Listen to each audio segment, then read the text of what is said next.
Je suis rentré tard du travail, mon mari m'a giflé et a hurlé, « Tu sais quelle heure il est, idiote ?» On a attendu assez longtemps, maintenant file en cuisine et prépare à manger. Et ce que j'ai fait ensuite. Les a laissés sous le choc et en pleine panique. Il était 23h10. Mon mari, Michel, m'a giflé parce que le dîner n'était pas sur la table. Il a hurlé, « Va en cuisine et prépare à manger, bonne à rien ». Je suis resté silencieuse et je me suis dirigé vers la cuisine, où je suis resté 20 minutes. Quand je suis revenu avec un plat couvert, il pensait que c'était un délicieux repas. Mais lorsque j'ai soulevé le couvercle, le contenu n'était pas de la nourriture, mais un aller simple pour leur propre enfer sur terre. L'horloge du salon indiquait 23h10. Dehors, la rue était plongée dans un silence profond, seulement rompu par le léger vrombissement des pneus de ma voiture sur le sol du garage. Mon corps était endolori.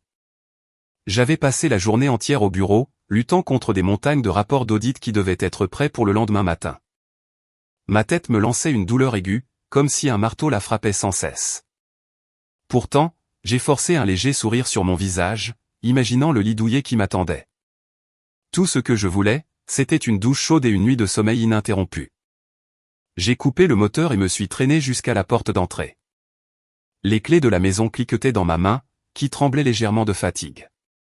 En ouvrant la porte, un souffle d'air froid de la climatisation centrale m'a frappé.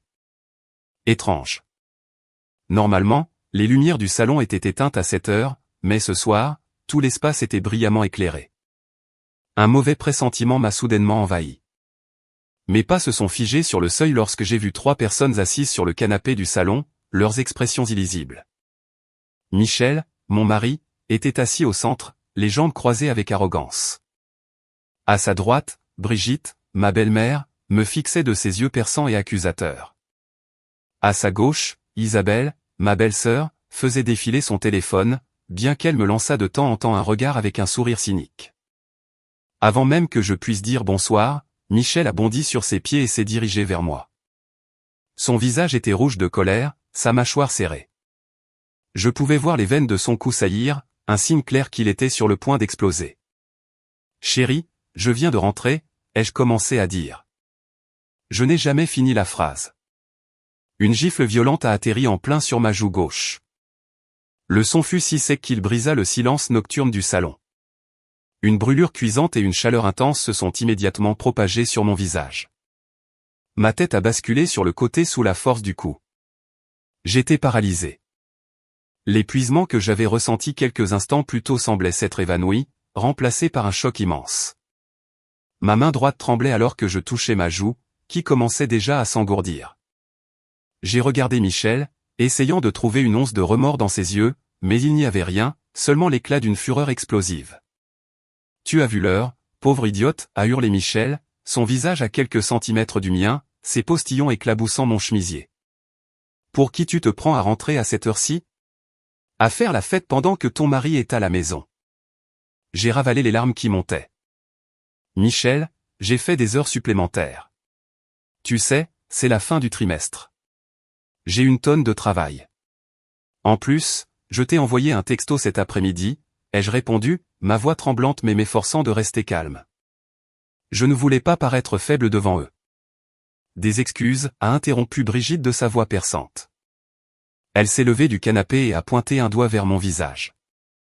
Quel genre de femme es-tu ? Ça fait 1 heure qu'on est assis ici à mourir de faim. Il n'y a rien sur la table. Les casseroles sont vides. Le frigo est vide, à part de l'eau froide. Tu essaies de nous faire mourir de faim, ton mari et moi.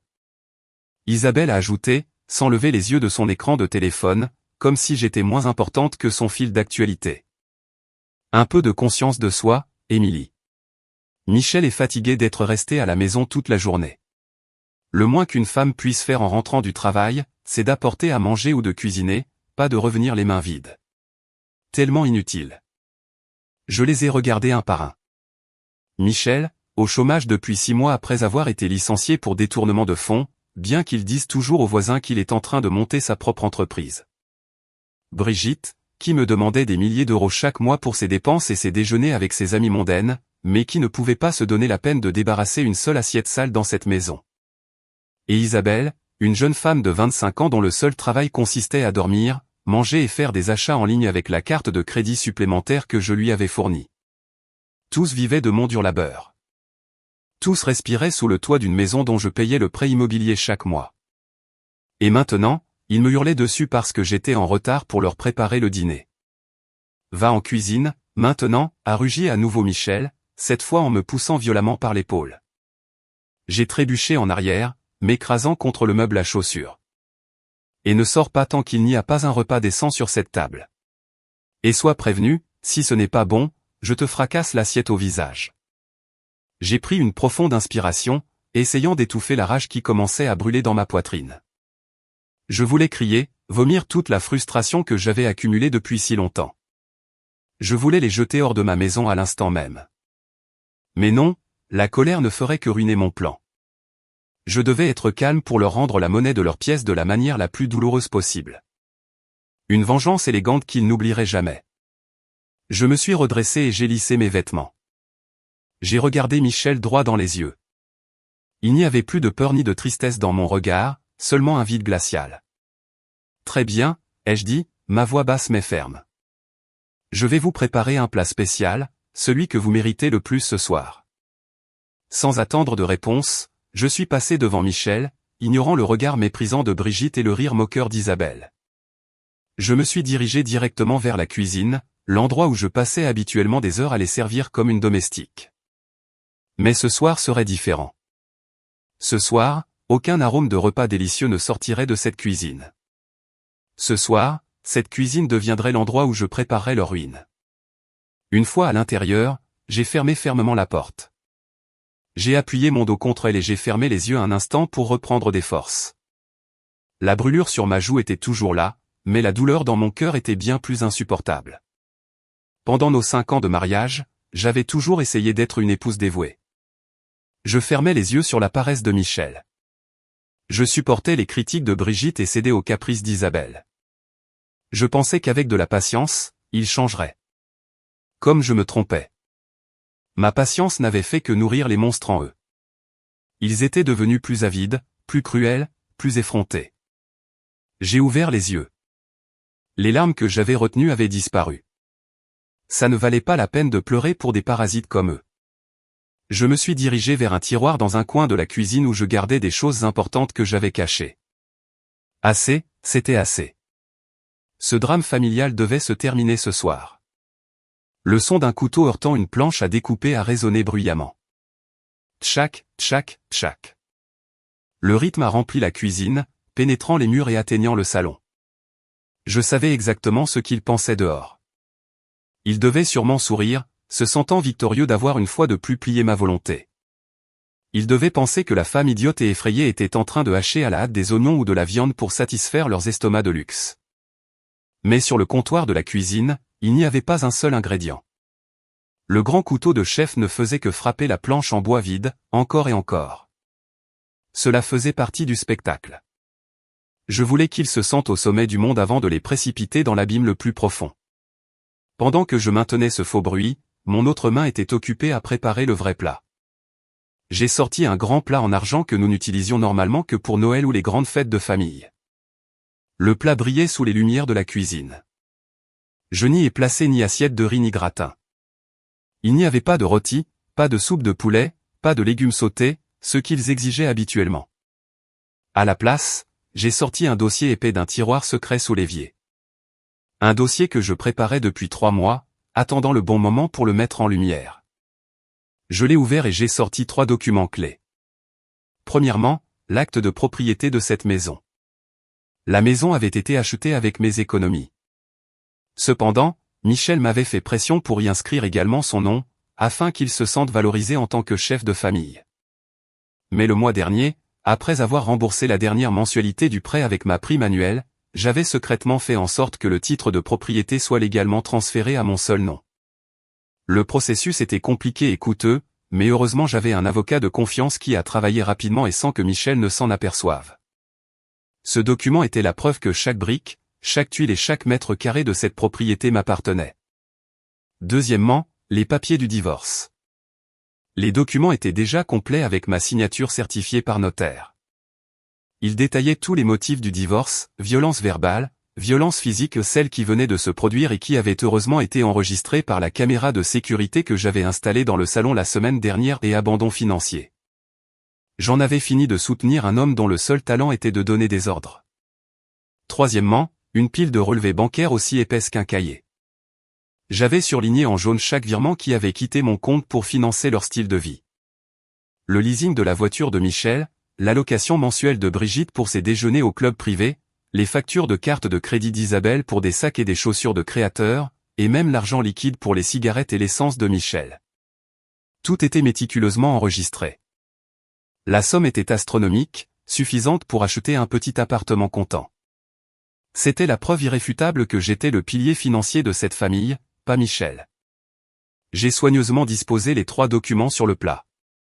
L'acte de propriété au centre, les papiers du divorce à gauche et les relevés bancaires à droite. Puis j'ai tout recouvert d'une cloche en argent étincelante. Parfait. De l'extérieur, cela ressemblait à un service digne d'un restaurant 5 étoiles. J'ai regardé ma montre. Exactement 20 minutes s'étaient écoulées. Il était temps pour le plat principal. J'ai soulevé le plat à 2 mains. Il n'était pas aussi lourd que le fardeau que j'avais porté pendant toutes ces années, et pourtant, il me semblait que c'était le plus beau poids que j'ai jamais tenu. J'ai pris une profonde inspiration, j'ai composé mon visage en un masque d'indifférence et j'ai poussé la porte de la cuisine. Dans la salle à manger, ils étaient tous les 3 déjà assis autour de la table. Leur visage montrait de l'impatience, couteau et fourchette à la main, prêts à dévorer tout ce que j'avais préparé. En me voyant sortir avec le grand plat couvert, les yeux de Brigitte se sont illuminés. « Voilà qui est mieux, » dit-elle avec dédain, s'installant dans sa chaise. Une femme doit être diligente. Il ne suffit pas de gagner de l'argent. L'estomac de son mari et de sa belle-mère passe avant tout. Michel a reniflé, son visage toujours renfrogné de sa colère précédente. « Tu as mis le temps. J'espère que ça valait l'attente.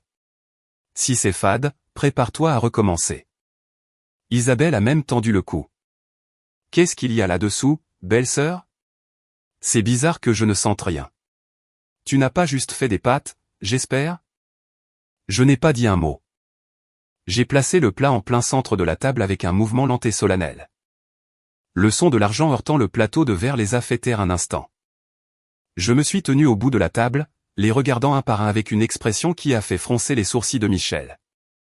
Peut-être a-t-il remarqué le changement radical de mon aura. « Allez-y », ai-je dit sèchement. « C'est le meilleur plat que je puisse vous offrir ce soir. Mangez jusqu'à plus faim. » Impatient, Michel a tendu la main et a arraché le couvercle en argent. « Voyons voir ce que c'est. » Sa phrase est morte dans sa gorge. Le son de la cloche posée sur la table a résonné bruyamment dans le silence soudain étendu. Il n'y avait pas de vapeur chaude, pas d'arôme appétissant d'épices. Sur le plat ne reposait qu'une pile de papier. Les yeux de Michel se sont écarquillés. Il a plissé les yeux, essayant de lire le document du dessus. Son visage, autrefois rouge de colère, est lentement devenu pâle en reconnaissant l'entête et le titre. Qu'est-ce que c'est que ça ? Sa voix tremblait, non de colère, mais de confusion et d'une panique naissante. Brigitte, qui était presbyte, a attrapé la pile de papier la plus épaisse. Où est la nourriture ? Pourquoi tu nous donnes des journaux ? Tu es devenue folle, Émilie ? Mais quand elle a vu les chiffres surlignés sur les relevés bancaires, ses yeux se sont exorbités. Ça ? Qu'est-ce que c'est ? Isabelle, plus rapide à comprendre, a saisi les papiers du divorce, les a scannés, puis m'a regardé, la bouche bée. Michel, Émilie veut divorcer, a-t-elle crié hystériquement. La situation a explosé. Michel a claqué l'acte de propriété sur la table. Il s'est levé d'un bond, pointant un doigt tremblant vers moi. Des papiers de divorce ? Pour qui te prends-tu pour divorcer de moi, espèce d'ingrate ? Et cet acte ? Pourquoi il n'y a que ton nom dessus ? Où est le mien ? Tu m'as trompé. J'ai souri. Un sourire très doux, mais qui semblait froid et tranchant. Mangez votre réalité, Michel, Brigitte, Isabelle. Gavez-vous en regardant ces chiffres. C'est le montant de mon argent que vous avez tous mangé pendant tout ce temps. J'ai dit, en regardant Michel droit dans les yeux. Cette maison est légalement la mienne. L'acte original est dans un coffre-fort à la banque depuis ce matin. Ce n'est qu'une copie, donc inutile de la déchirer. Puis je me suis tourné vers Brigitte, qui commençait à trembler en tenant les relevés bancaires. Et à l'instant même, je vous mets tous à la porte de ma maison. De quel droit tu nous mets dehors, a hurlé Brigitte, sa voix si aiguë qu'elle m'a fait mal aux oreilles. C'est la maison de mon fils. Michel est le chef de cette famille. Tu n'es qu'une locataire ici. Chef de famille? J'ai ri doucement, un son amer. Quel chef de famille soutient sa famille avec l'argent de sa femme? Quel chef de famille permet à sa propre mère d'insulter sa femme? Pour ton information, Brigitte, Michel n'a pas contribué un seul centime à cette maison depuis plus d'1 an. Même l'électricité qui alimente cette lampe au-dessus de ta tête est payée par moi. Michel a grogné, les poings serrés, prêt à me frapper à nouveau. Il a commencé à contourner la table, s'approchant de moi avec l'intention claire de me faire du mal. Tu retires ce que tu as dit ou je vais. Où tu vas quoi, l'ai-je défié. Je n'ai pas reculé d'un seul pas. Au contraire, j'ai levé le menton, le provoquant. Tu veux me frapper à nouveau? Vas-y. La caméra de sécurité dans ce coin a déjà enregistré ta gifle dans le salon tout à l'heure. Un contact de plus et la vidéo sera automatiquement téléchargée sur le cloud et envoyée au téléphone de mon avocat. En plus des papiers du divorce, tu veux ajouter une plainte pénale pour violence conjugale? Michel s'est arrêté net. Il a levé les yeux et a vu la petite caméra avec une lumière rouge clignotante dans le coin de la pièce. Son visage s'est tordu en un mélange de peur et de haine profonde. Il a réalisé qu'il était tombé droit dans mon piège. Dehors, ai-je dit froidement. Le silence que ma menace avait créé n'a duré que quelques secondes avant de se briser en 1000 morceaux, devenant un tumulte assourdissant. Brigitte a été la première à perdre le contrôle. La vieille femme, qui prenait normalement tant soin de son image de dame élégante devant ses amis, hurlait maintenant comme une furie. Elle a balayé tous les papiers de la table avec ses mains ridées, les éparpillant sur le sol. Son visage était trempé de larmes de rage, pas de tristesse. Son orgueil était écrasé par la belle-fille qu'elle avait toujours considérée comme un peu plus qu'un distributeur de billets ambulants. Elle ne pouvait pas accepter la réalité que le luxe dont elle jouissait était sur le point de s'évanouir en un instant. Brigitte a frappé des paumes sur la table à manger encore et encore. Sa voix était stridente alors qu'elle criait des accusations contre moi, me traitant d'escroc. Elle prétendait que j'avais manipulé Michel, utilisé de la magie noire ou trompé son fils dans un moment de faiblesse pour m'emparer de ses biens. Ces accusations étaient risibles. Comment aurais-je pu le dépouiller de ses biens alors qu'il n'en avait aucun au départ? Tout dans cette maison, de l'argenterie à la voiture dans le garage, avait été acheté avec mon propre argent durement gagné. Mais la logique ne semblait pas s'appliquer à ceux qui paniquaient à la perte de leur bouée de sauvetage. Michel, qui avait été figé par la menace de la caméra, arpentait maintenant la salle à manger comme un animal en cage. Il passait ses mains dans ses cheveux de frustration, ses yeux fous cherchant une échappatoire, un moyen de retourner la situation. Il a ramassé la copie de l'acte de propriété sur le sol, l'a froissée en boule et l'a jetée sur moi. L'impact fut léger, rebondissant à peine sur mon épaule, mais il démontrait à quel point il se sentait impuissant. Il savait qu'il n'avait aucun fondement légal sur lequel s'appuyer. Les documents étaient authentiques. Les relevés bancaires étaient réels, et il savait pertinemment qu'il vivait de mon argent depuis tout ce temps. Isabelle, ma belle-sœur gâtée, a réagi différemment, mais de manière tout aussi irritante. Elle n'a pas crié ni fait de crise de rage. Au lieu de cela, elle a éclaté en sanglots hystériques, serrant le sac à main de créateur qu'elle avait acheté la semaine dernière avec ma carte de crédit, bien sûr. Elle a supplié son frère de faire quelque chose, terrifiée à l'idée de se retrouver sans abri, de ne plus pouvoir se pavaner sur les réseaux sociaux, que ses amis découvrent qu'elle n'était pas vraiment riche. Ces gémissements pathétiques me donnaient mal à la tête, mais en même temps, ils m'apportaient une étrange satisfaction. Enfin, cette fille ressentait la peur de l'avenir, la même peur qui m'avait tourmenté chaque fois que je voyais ses relevés de carte de crédit. Je les ai laissés se défouler pendant quelques minutes. Je suis resté immobile au bout de la table, les bras croisés, savourant le spectacle de la destruction d'une famille de parasites. Quand j'ai décidé que c'en était assez, je me suis dirigé vers un coin de la pièce où j'avais caché quelque chose derrière les longs rideaux. J'ai sorti 3 grands sacs poubelles noirs, du genre très résistant, remplis à craquer. Je les ai traînés au centre de la pièce. Le son du plastique raclant contre le carrelage les a fait se retourner. De toutes mes forces, je leur ai jeté les sacs un par un. Ploc, ploc, ploc. Les 3 énormes sacs ont atterri à leurs pieds. Michel a sursauté de surprise. Brigitte a arrêté ses hurlements, et Isabelle a suspendu ses pleurs un instant. Ils ont regardé les sacs poubelles avec confusion. Une légère odeur de naphtaline s'en échappait, mêlée à une odeur de poussière. Ce sont vos affaires, ai-je dit, mon ton plat et sans émotion. Je les ai emballés cet après-midi pendant que vous étiez en train de faire du shopping. Vêtements, pantalons, chaussures et tous les objets personnels que j'ai jugés importants sont là-dedans.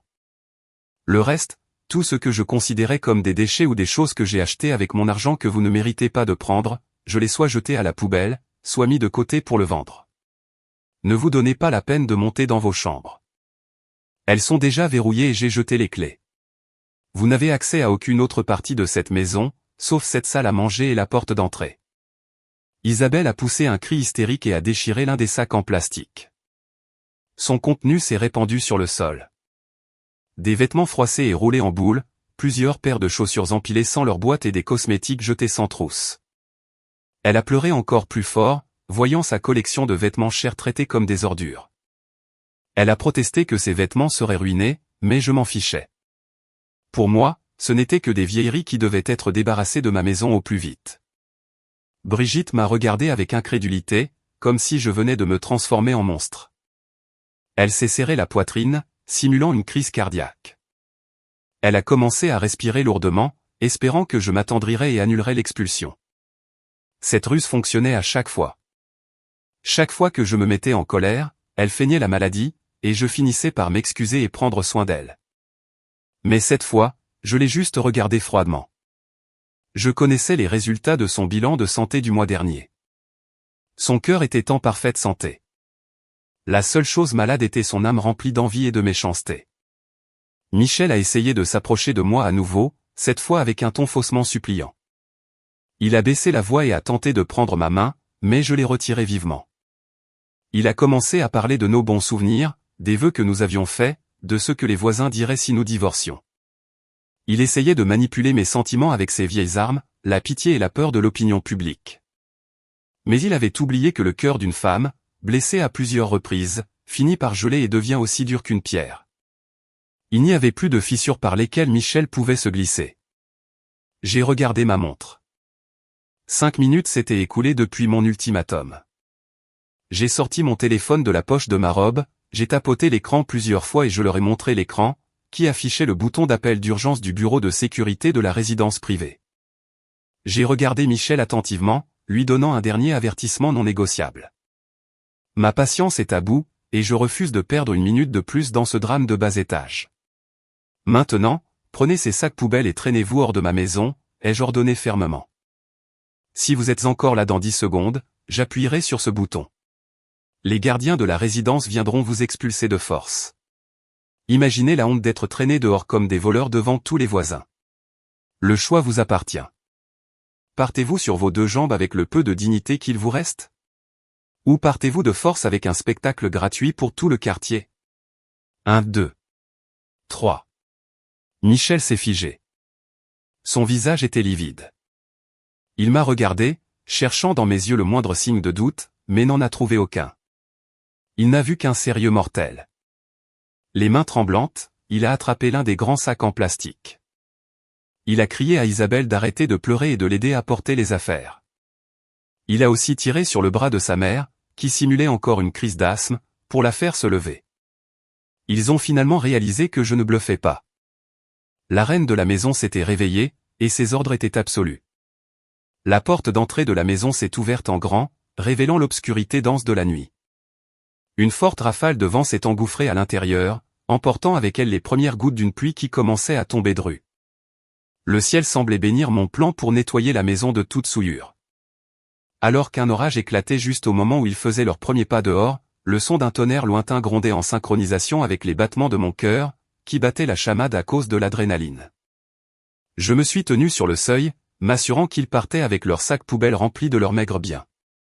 Michel est parti le premier, hissant un grand sac en plastique noir sur son épaule. Il avait l'air pathétique, loin du mari arrogant qui m'avait giflé plus tôt. Sa chemise était trempée par la pluie battante, ses cheveux plaqués sur sa tête et son visage baissé, cachant sa rage et sa honte. Derrière lui, Isabelle traînait son sac à contre-cœur, jurant à voix basse chaque fois que le plastique s'accrochait au pavé de l'allée. Brigitte marchait avec difficulté, ne portant rien, essayant de maintenir les derniers vestiges de sa fierté avec le menton haut, bien que son corps commençât à trembler sous le vent froid de la nuit. Au moment où le dernier pied de Brigitte a franchi le seuil, j'ai claqué la lourde porte en chêne. Boum. Le son est devenu le point final d'un sombre chapitre de ma vie. J'ai verrouillé le pêne dormant et mis la chaîne de sécurité. Des coups violents ont commencé à retentir de l'extérieur. Quelques secondes plus tard, Michel a commencé à crier mon nom, puis à m'insulter, puis à supplier. Sa voix était étouffée, noyée par le bruit de la pluie, qui tombait maintenant plus fort sur le toit. Je n'ai pas bronché. Je suis allé à la fenêtre de devant et j'ai légèrement écarté le rideau pour jeter un coup d'œil. Dans le jardin, ils se tenaient tous les trois, grelottant de froid. La pluie était maintenant un déluge, les trempant en quelques secondes. Les sacs poubelles dégoulinaient, paraissant encore plus misérables. Michel martelait toujours la porte, espérant que je m'attendrirais en voyant leur état. Mais il se trompait. Les voir tremper apaisait en fait les blessures de mon cœur. C'était le karma instantané qu'il récoltait pour la façon dont il m'avait traité pendant des années. Ne m'avait-il pas souvent laissé sous la pluie à attendre un taxi après le travail pendant que Michel prenait ma voiture pour sortir avec ses amis? Maintenant, il pouvait sentir l'eau froide s'infiltrer jusqu'à leurs os. L'agitation sur mon porche a attiré l'attention des voisins.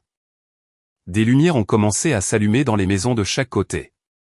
Certains ont ouvert leurs fenêtres ou sont sortis sur leur balcon pour voir ce qui se passait. Michel, réalisant qu'il avait un public, a instantanément changé de tactique. Il a cessé de m'insulter et a commencé à crier d'un ton pitoyable, essayant de jouer la victime. Il a crié aux voisins que j'étais une femme sans cœur qui avait jeté son mari et sa belle-mère malade au milieu de la nuit. Il agissait comme s'il était la partie lésée, espérant que la sympathie du public me forcerait à ouvrir la porte. Au secours! Aidez-nous, s'il vous plaît. Ma femme est devenue folle. Ma mère a des problèmes cardiaques. Ne nous laissez pas mourir ici dehors, a hurlé Michel en montrant la porte d'entrée. Brigitte, dont les instincts dramatiques étaient aiguisés, s'est laissée tomber sur le sol mouillé du porche, feignant de s'évanouir. Isabelle s'est agenouillée à côté d'elle, secouant le corps de sa mère tout en gémissant bruyamment, créant une scène de feuilleton. Certains voisins ont commencé à chuchoter. Le président du syndic, qui habitait 3 maisons plus loin, a commencé à s'approcher avec un parapluie. Je savais que je ne pouvais pas rester là sans rien faire et laisser Michel déformer les faits. J'ai pris mon téléphone et j'ai appelé le poste de garde principal. Le téléphone a sonné 2 fois avant que la voix grave de Monsieur Dubois, le chef de la sécurité, ne réponde. Je lui ai demandé de venir chez moi immédiatement avec son équipe, expliquant qu'il y avait un trouble à l'ordre public. Je lui ai dit que des inconnus faisaient une scène sur mon porche et perturbaient la tranquillité de la communauté. Quelques minutes plus tard, 2 voitures de sécurité sont apparues, leurs gyrophares bleus clignotant. Monsieur Dubois et 2 de ses hommes sont sortis rapidement. Ils se sont approchés du porche où se déroulait le drame familial de Michel. J'ai pris mon courage à 2 mains et j'ai ouvert la porte, juste assez pour parler à Monsieur Dubois sans laisser Michel entrer. Agent Dubois, s'il vous plaît, faites partir ces gens, ai-je dit fort, ma voix coupant le son de la pluie pour que les voisins espions puissent entendre. Ils n'habitent plus dans cette maison. Nous sommes séparés et la maison est ma propriété, comme l'indique l'acte. Ils essaient d'entrer par effraction et causent un trouble qui dérange les voisins. Veuillez les escorter hors de la propriété. Michel était abasourdi. Il a tenté de se défendre auprès de Monsieur Dubois. Monsieur, c'est ma maison. Ma femme est juste contrariée. Ne l'écoutez pas. Mais Monsieur Dubois était un professionnel qui travaillait ici depuis longtemps. Il savait parfaitement qui payait les charges de la résidence et les frais de sécurité à temps chaque mois. Moi, pas Michel. Il avait aussi vu Michel rentrer ivre de nombreuses fois ou amener des amis pour des fêtes bruyantes dont les voisins se plaignaient. La sympathie de Monsieur Dubois n'était clairement pas avec Michel. Je suis désolé, Monsieur Fournier. Madame Fournier est la propriétaire légale de cette maison, et elle vous a demandé de partir. S'il vous plaît, ne causez pas plus de problèmes à cette heure-ci, a dit fermement Monsieur Dubois, en prenant Michel par le bras. Nous allons vous escorter jusqu'à l'entrée. Michel a tenté de résister, mais les deux gardes costauds étaient beaucoup plus forts. Brigitte, qui avait fait semblant d'être inconsciente, a soudainement repris ses esprits et s'est levée, craignant d'être soulevée de force. Ils ont été escortés hors du jardin comme des détenus. Le visage de Michel était rouge de honte d'être le centre de l'attention des voisins qui le regardaient maintenant avec mépris. Son numéro de mari lésé avait échoué de façon spectaculaire. Quand ils ont atteint le portail, Michel s'est soudainement souvenu de quelque chose. Il s'est arrêté et s'est retourné, me criant, alors que j'étais toujours sur le porche. Les clés de la voiture. Où sont les clés de la voiture? Mon portefeuille et les clés sont encore à l'intérieur. Jette-moi les clés. Laisse-nous au moins partir en voiture. J'ai souri et j'ai lentement secoué la tête. J'ai fait un pas en avant pour qu'il puisse voir clairement mon visage sous la lumière du porche. La voiture? Quelle voiture, Michel? Le SUV noir, ai-je demandé avec une fausse innocence. Pour ton information, la carte grise de cette voiture est à mon nom. J'ai fini de la payer le mois dernier avec ma prime. Donc, c'est ma voiture, et les clés sont cachées là où tu ne les trouveras jamais. Tu n'as aucun droit sur ce véhicule. Mais j'ai besoin d'une voiture. Où est-ce qu'on est censé aller sous cette pluie? A hurlé Michel de frustration, sa voix se brisant sous l'averse. Ce n'est plus mon problème, ai-je répondu froidement. Tu peux marcher. Un peu d'exercice ne te ferait pas de mal. Ou appeler un taxi. Oh, attends. J'ai oublié que ton portefeuille est à l'intérieur. Et toutes les cartes de crédit dans ce portefeuille sont des cartes secondaires de mon compte, et je les ai toutes annulées depuis mon application bancaire il y a 5 minutes, donc il ne te sert à rien. Michel est resté silencieux, abasourdi, son visage aussi blanc qu'un fantôme. Il venait de réaliser toute l'étendue de sa ruine. Pas de maison, pas de voiture, pas un seul centime à son nom. Monsieur Dubois a fait signe à ses hommes de les faire avancer. Allez, monsieur. Allons-y. N'embêtez plus Madame Fournier, l'a prévenu le garde. Michel, Brigitte et Isabelle ont finalement abandonné et ont été emmenés loin de la luxueuse maison où ils avaient vécu comme des parasites. Ils ont marché péniblement sous la pluie torrentielle, traînant les sacs poubelles noirs qui étaient maintenant leur seule possession. J'ai refermé la porte et les verrouillé. La pluie continuait de tomber fort dehors, mais à l'intérieur de ma maison, l'atmosphère était paisible et chaleureuse. Pour la première fois en 5 ans, j'avais l'impression d'être vraiment rentré chez moi. J'ai senti un poids énorme se soulever de mes épaules. Appuyant mon dos contre la porte, j'ai poussé un long soupir et j'ai souri. Ce soir, j'allais dormir profondément, très profondément. Les portes de la luxueuse résidence privée se sont refermées derrière eux comme un mur séparant la vie confortable qu'ils venaient de quitter et l'enfer terrestre qui les accueillait désormais. La pluie ne s'est pas calmée. Au contraire, elle s'est intensifiée avec un vent glacial qui les a transpercés jusqu'aux os. Michel, Brigitte et Isabelle grelottaient sur le bord d'une route déserte. Il n'y avait pas de toit pour s'abriter, seulement quelques arbres feuillus qui laissaient en fait tomber plus d'eau sur eux. Ils ressemblaient à des rats d'égout échoués par une inondation, mouillés, sales et misérables. Les sacs poubelles noirs, leur seule fortune, semblaient plus lourds à mesure qu'ils se remplissaient d'eau à travers des nœuds mal serrés. Ils marchaient sans but le long du trottoir inondé. La faible lumière des lampadaires illuminait leurs visages désespérés. Michel a vérifié la poche de son pantalon pour la 100e fois, espérant le miracle d'un billet oublié ou d'une carte de débit perdue, mais il n'y avait rien. Son portefeuille en cuir coûteux avec sa carte d'identité, son permis de conduire et ses cartes bancaires étaient sur la table de chevet à la maison. Émilie avait tout calculé parfaitement. Sans ce portefeuille, Michel n'était personne. Il ne pouvait pas louer une chambre d'hôtel, acheter de la nourriture, ni même prendre un café chaud dans un bistrot. Son identité et son accès à l'argent étaient enfermés dans la maison, qui lui était désormais interdite. Brigitte a commencé à délirer à cause du froid. Ses dents claquaient et ses lèvres sont devenues bleues. La femme qui avait toujours eu une apparence impeccable avec son maquillage semblait maintenant vieille et fragile. La pluie avait fait couler son maquillage, lui laissant une apparence effrayante avec des taches noires sous les yeux. Elle a blâmé Michel d'une voix rauque qui se perdait dans le bruit de la tempête, maudissant sa stupidité de ne pas savoir comment contrôler sa femme. Dans la logique tordue de Brigitte, Tout cela arrivait parce que Michel n'avait pas été assez dur en dressant Émilie, pas parce qu'il l'avait opprimée pendant des années. Isabelle trébuchait derrière eux. Le talon d'un de ses escarpins s'était cassé lorsqu'elle avait marché dans une fissure du trottoir, la forçant à boiter tout en portant la chaussure coûteuse et maintenant inutile. Ils ont finalement trouvé une supérette fermée avec un auvent assez large pour offrir un abri. Sans un mot, ils se sont effondrés, épuisés, sur le carrelage froid et poussiéreux. Michel a appuyé son dos contre le rideau de fer froid. Son estomac a gargouillé bruyamment. La faim commençait à s'installer brutalement. La dernière fois qu'ils avaient mangé, c'était à midi, et ce soir, ils s'attendaient au festin qu'Émilie préparerait. Ironiquement, ils avaient reçu un plat inoubliable, bien qu'il ne soit pas comestible.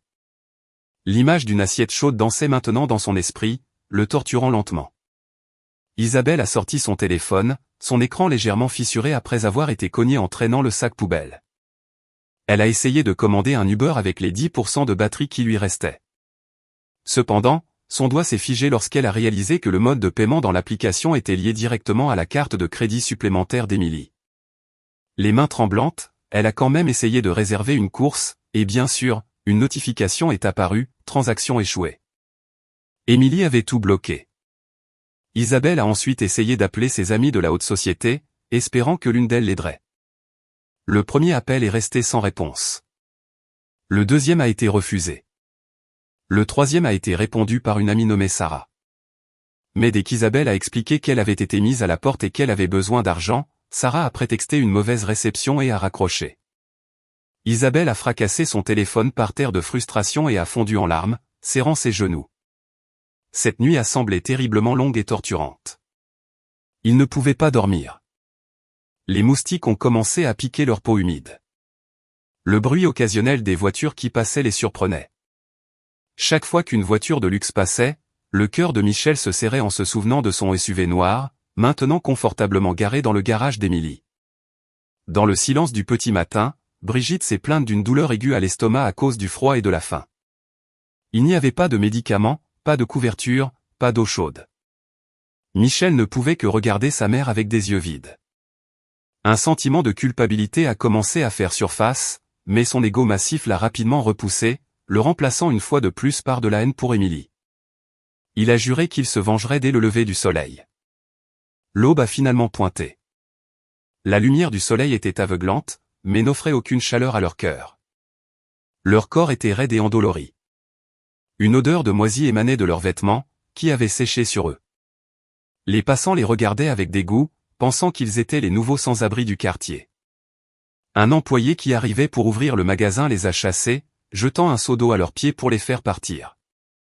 La dignité en lambeaux, ils ont traîné leurs affaires jusqu'à un banc de parc voisin. Alors qu'ils étaient assis là, endurant une faim toujours plus grande, Isabelle, par ennui, a ouvert ses réseaux sociaux avec le reste de ses données mobiles. Ses yeux se sont écarquillés lorsqu'elle a vu la dernière story Instagram d'Émilie publiée il y a à peine 15 minutes. Isabelle a montré l'écran à Michel et Brigitte. C'était une photo d'un bol de porridge avec des baies fraîches et un café au lait fumant, avec un appartement propre et moderne en arrière-plan. Dans le coin de la photo, une petite légende disait « Le meilleur petit déjeuner est un petit déjeuner sans parasites. Reconnaissante pour mes bénédictions. » En voyant la photo, l'estomac de Michel s'est tordu violemment. Pas seulement de faim, mais de l'envie et de la rage qui ont explosé dans sa poitrine. Émilie profitait de la vie pendant qu'il souffrait dans la rue comme des déchets. La réalité d'être sans le portefeuille de sa femme était terrifiante. Le monde n'était plus clément, et il n'était que des grains de poussière sans valeur. Michel a décidé qu'il ne pouvait pas abandonner. Il avait toujours un travail. Oui, il était toujours directeur marketing chez un distributeur de fournitures de bureau. Bien que son poste ne soit pas très important et que son salaire soit médiocre, il le dépensait souvent dans de petits paris en ligne qu'il cachait à Émilie. Il s'est dit que s'il pouvait se rendre au bureau, il pourrait demander une avance ou un prêt à un collègue pour louer une chambre temporaire pour sa mère et sa sœur. Il devait sauver ce qui restait de sa dignité d'homme.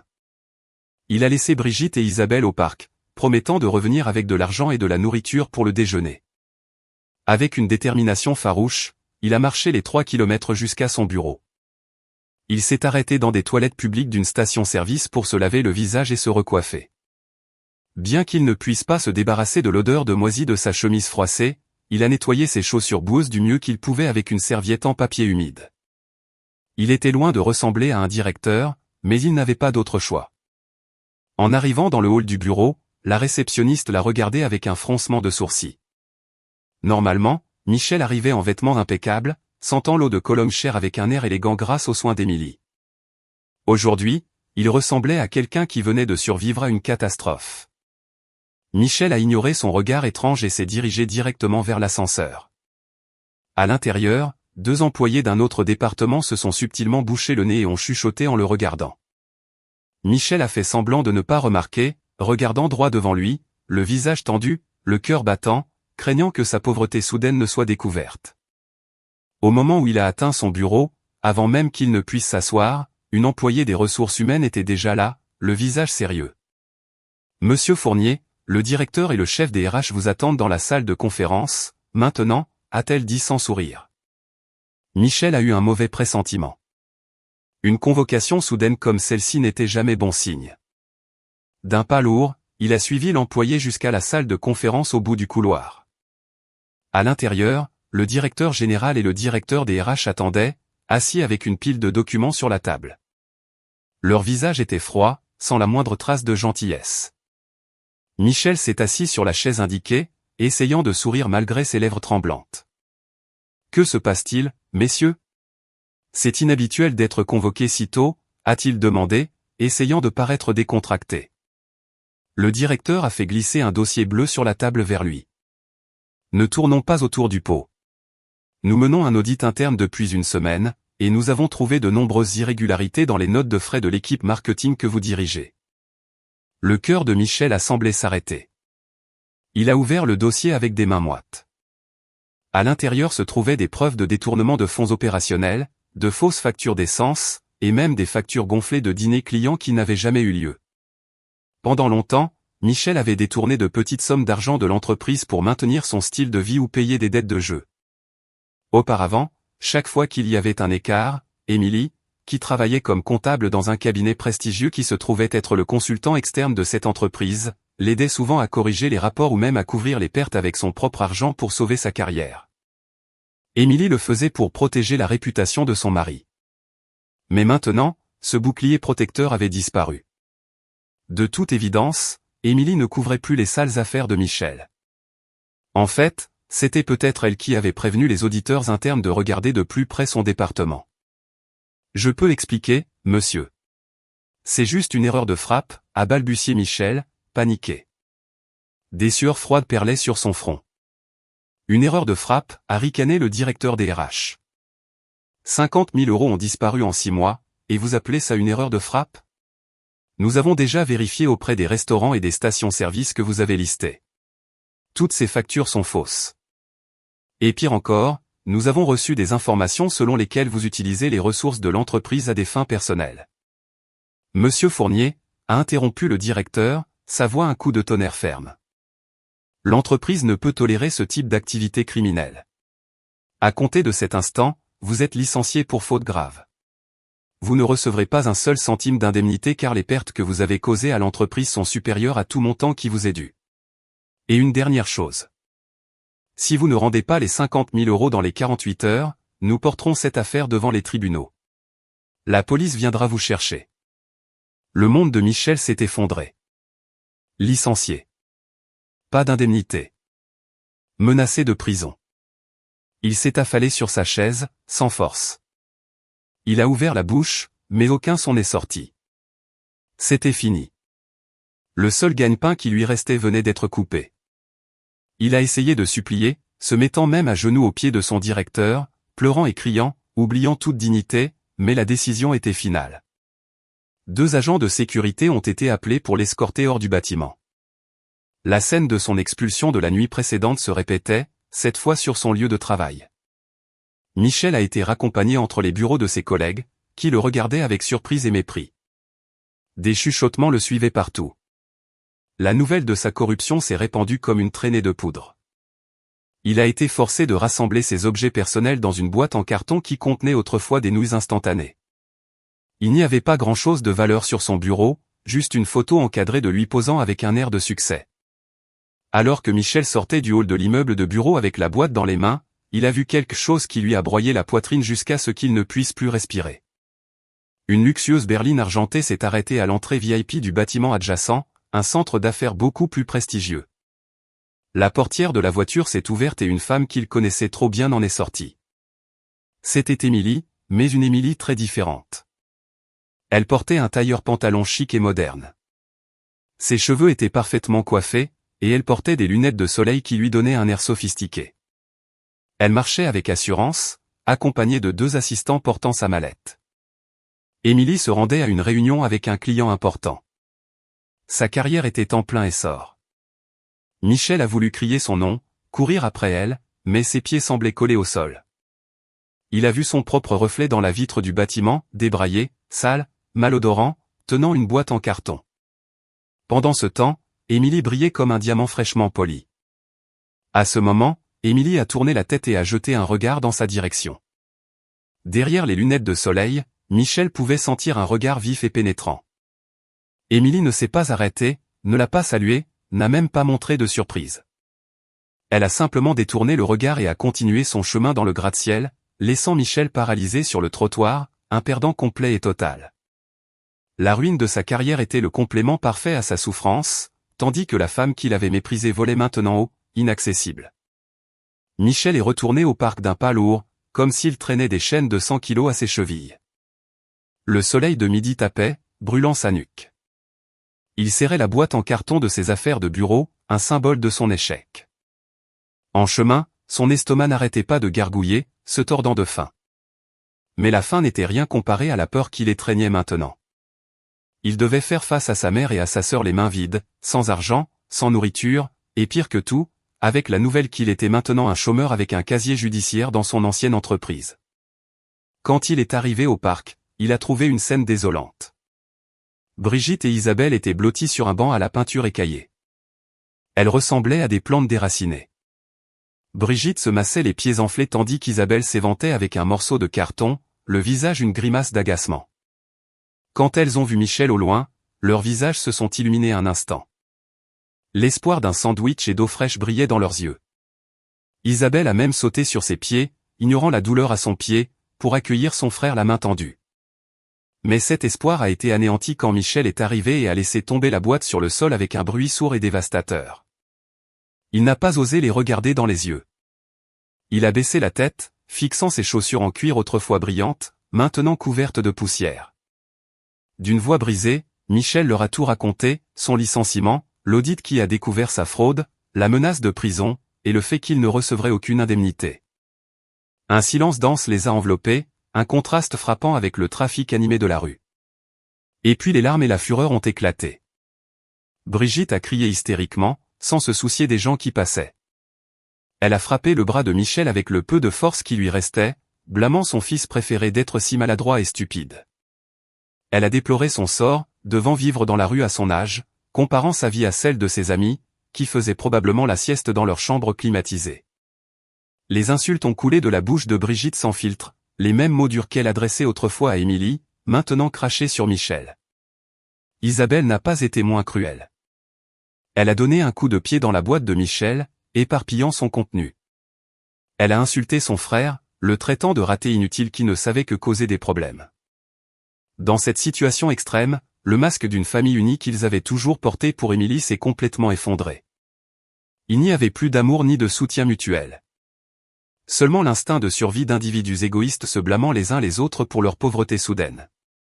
Isabelle a blâmé Michel pour sa corruption. Michel a blâmé Isabelle et Brigitte pour leur style de vie dépensier qui l'a forcé à voler.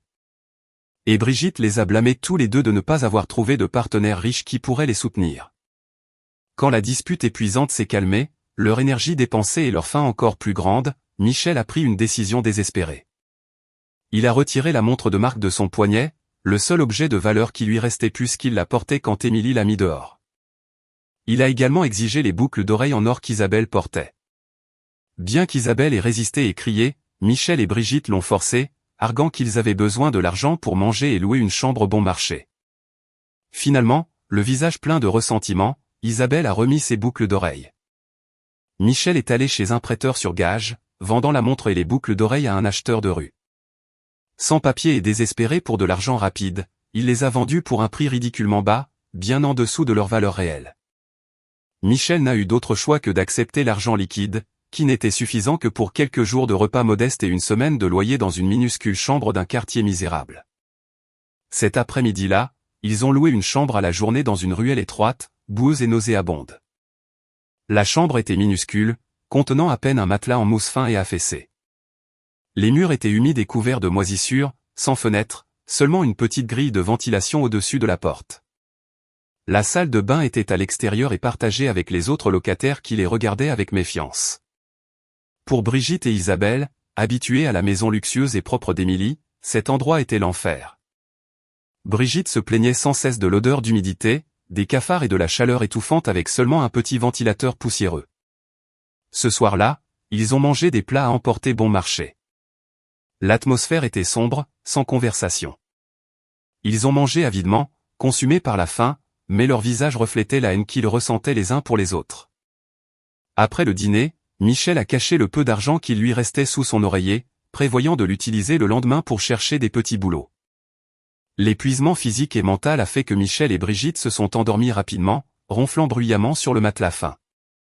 Mais Isabelle n'a pas dormi. Ses yeux fixaient le plafond rempli de toiles d'araignée, son esprit un tourbillon.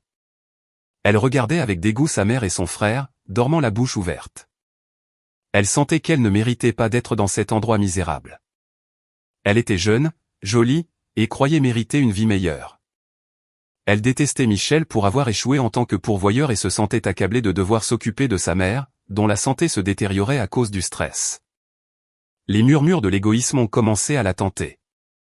Si elle restait avec eux, l'argent serait épuisé en une semaine, et ils mourraient de faim ensemble. Mais si elle prenait l'argent pour elle-même, peut-être pourrait-elle s'enfuir dans une autre ville, retrouver une vieille amie ou trouver un autre homme à exploiter. Lentement, prudemment, pour ne pas faire de bruit, Isabelle a glissé sa main sous l'oreiller de Michel.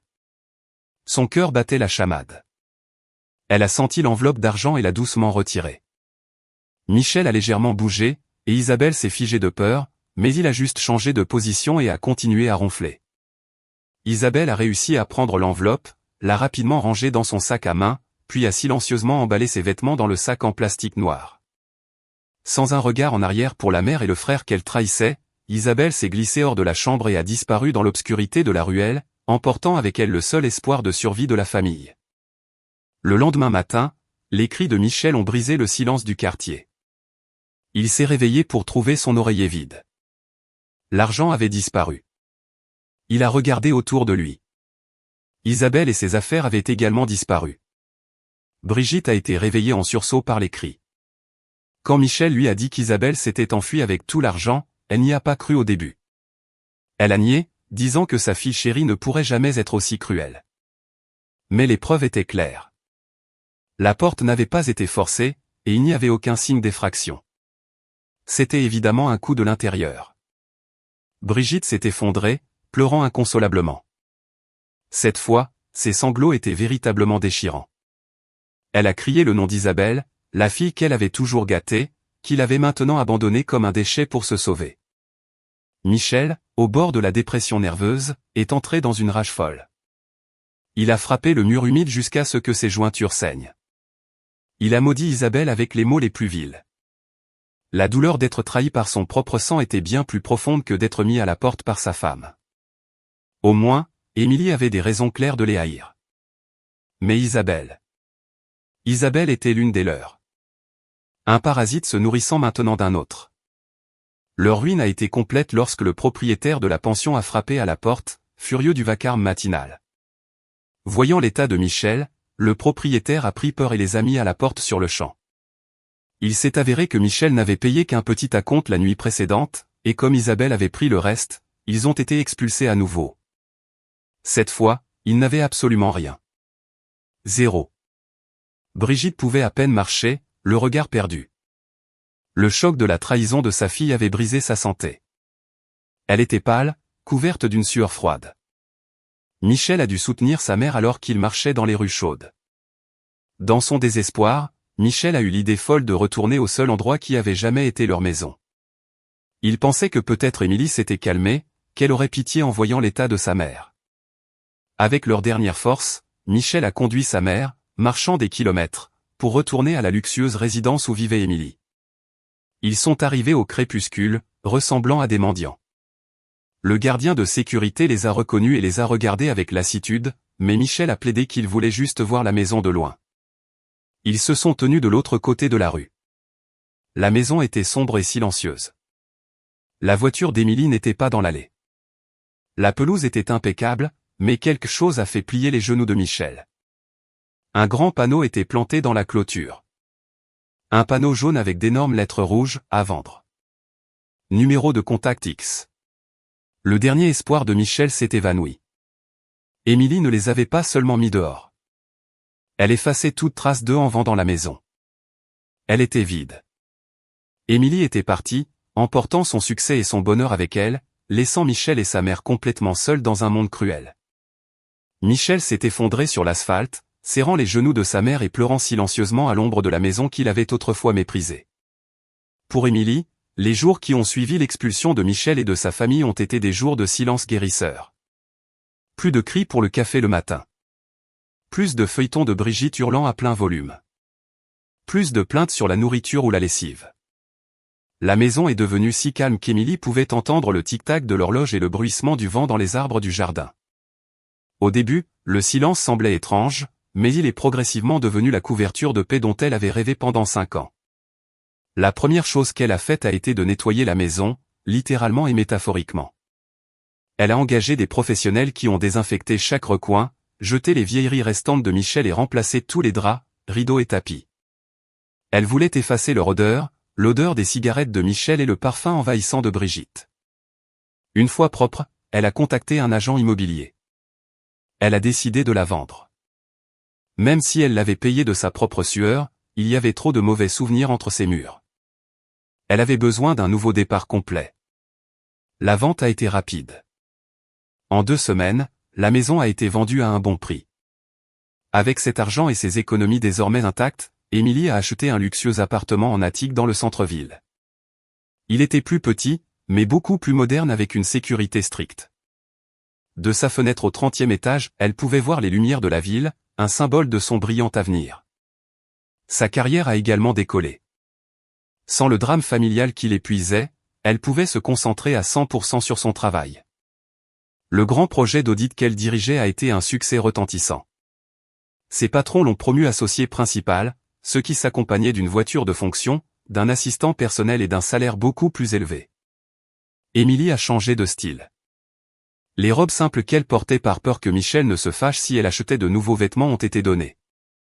Maintenant, elle remplissait son dressing d'élégant tailleur de créateur. Son visage, autrefois fatigué, rayonnait maintenant. Ses amis disaient qu'elle avait l'air d'avoir 10 ans de moins. Pour Émilie, le divorce n'était pas un échec. C'était une opération pour enlever une tumeur maligne, et cela lui sauvait la vie. Le divorce au tribunal a été une formalité rapide. Michel ne s'est jamais présenté aux audiences, donc le juge a statué en faveur d'Émilie par défaut. Lorsque le marteau du juge est tombé pour la dernière fois, Émilie n'a pas pleuré. Elle a souri de soulagement, remerciant le ciel. Elle est sortie du palais de justice en se sentant légère, comme si des chaînes avaient été retirées de ses chevilles. Ce soir-là, dans son nouvel appartement, tout en savourant une tasse de thé et un bon livre, elle a reçu un texto d'un numéro inconnu. Normalement, elle l'ignorerait, mais quelque chose lui a dit de l'ouvrir. « Émilie, c'est Michel. J'écris depuis le téléphone d'un inconnu. S'il te plaît, aide-moi. Ma mère est très malade. Nous dormons dans la rue. Isabelle s'est enfuie avec notre argent. J'ai l'impression que je vais mourir. Je jure que je changerai. Laisse-nous revenir. Reste-t-il un peu d'amour pour moi dans ton cœur ?» Émilie a lu le message sans expression. Elle n'a ressenti aucune pitié, aucune envie d'aider, seulement du dégoût de voir sa paix interrompue. Elle s'est souvenue comment Michel l'avait laissée seule avec une forte fièvre pour aller à la pêche. Elle s'est souvenue comment Brigitte avait jeté sa cuisine à la poubelle parce qu'elle était légèrement fade. Elle s'est souvenue de la dernière gifle. L'amour. Cet amour était mort, assassiné par eux encore et encore. Sans répondre, d'un doigt ferme, Émilie a bloqué le numéro et supprimé le message. Elle est allée à la fenêtre et a regardé la ville. Elle a imaginé que dans un coin sombre, Michel pleurait sur son sort. Mais ce n'était plus son problème. Chacun est responsable de ses propres choix. Michel a choisi d'être un abuseur paresseux quand il avait tout. Et maintenant, il devait faire face aux conséquences d'être un perdant quand il avait tout perdu. Émilie a pris une profonde inspiration, inhalant l'air frais de la liberté. Elle se sentait entière, forte. Elle a réalisé qu'elle n'avait pas besoin d'un homme pour être heureuse. Le bonheur était en elle. Cette nuit-là, elle a dormi profondément, sans cauchemar. Elle savait que demain serait plus lumineux, un chemin débarrassé des parasites, un chemin vers le vrai bonheur qu'elle s'était construit. Elle avait transformé la douleur en force, et sa meilleure vengeance était d'être si réussie et heureuse que l'existence de ces traîtres était devenue complètement insignifiante. Un an plus tard, une somptueuse salle de réception dans le centre-ville était magnifiquement décorée. C'était l'inauguration de la 5e boutique d'Émilie et le lancement de la fondation caritative qu'elle avait créée pour aider les femmes victimes de violences conjugales. Une Émilie radieuse a coupé le ruban inaugural avec un sourire sincère. Elle portait une robe qu'elle avait elle-même dessinée. Élégante et sophistiquée, elle n'était plus la femme opprimée, mais un symbole de résilience et de succès.